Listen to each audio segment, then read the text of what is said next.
Hi అండి, welcome to my channel. ఈరోజు టమాటా పప్పు రాగి ముద్ద ఎలా చేయాలో చూద్దాం రండి. ఇప్పుడు చూపించిన పదార్థాలను తీసుకోండి. ముందుగా ఒక కుక్కర్లోకి ఒక గ్లాస్ అనేది కందిపప్పు, కొద్దిగా శనగపప్పు వేసుకొని ఒక 2-3 టైమ్స్ కడిగి పెట్టండి. తర్వాత మిర్చి, కట్ చేసి పెట్టుకున్న ఆనియన్స్, టమోటా ముక్కలు, కొద్దిగా చింతపండు వేయండి. తర్వాత కరివేపాకు, కొత్తిమీర ఇది వేయడం వల్ల పప్పు ఎక్స్ట్రా టేస్ట్ అనేది వస్తుంది. తర్వాత ఒక 2 గ్లాసులు వాటర్ వేయండి. కొద్దిగా పసుపు, ధనియాల పొడి కూడా యాడ్ చేయండి. యాడ్ చేసిన తర్వాత మనము కుక్కర్ విజిల్ పెట్టి ఒక 3-2 విజిల్స్ వచ్చే విధంగా చూసుకోండి.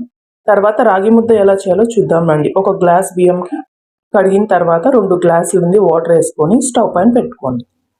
ఇలా స్టవ్ పైన పెట్టిన తర్వాత కొద్దిగా ఎసురు కాగే ముందుగానే మనం రాళ్ళుప్పు అనేది వేసుకోండి. అన్నంలోకి రాళ్ళుప్పు వేయడం వల్ల కొద్దిగా టేస్ట్ వస్తుంది. ఇలా మధ్య మధ్యలో కలుపుతూ చూడండి అన్నం ఉడికిందా లేదా అనేసి. ఒక 80% ఉడికినప్పుడే మనకి ఏదైతే ఎక్స్ట్రా ఉంటుందో ఎసురు అందులో నుంచి తీసేసేయండి.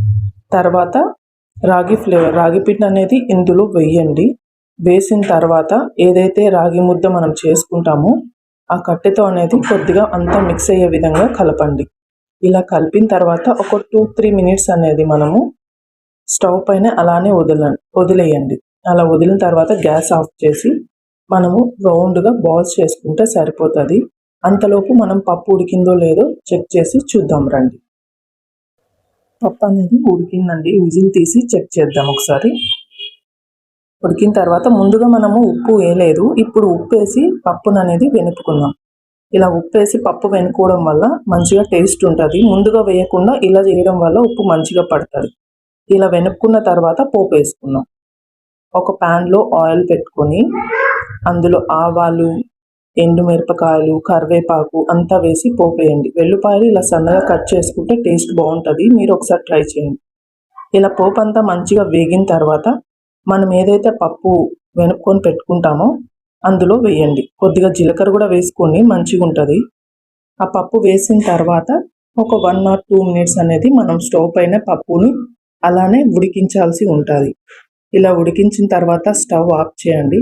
తర్వాత మనం రాగి ముద్ద ఎలా బాల్ చేయాలో చూద్దాం రండి. రాగి ముద్దని ఒక ప్లేట్లోకి తీసుకొని ఒక రౌండ్గా బాల్ లాగా చేయండి. అలా బాల్ లాగా చేసుకొని ఒక ప్లేట్లోకి తీసుకోండి.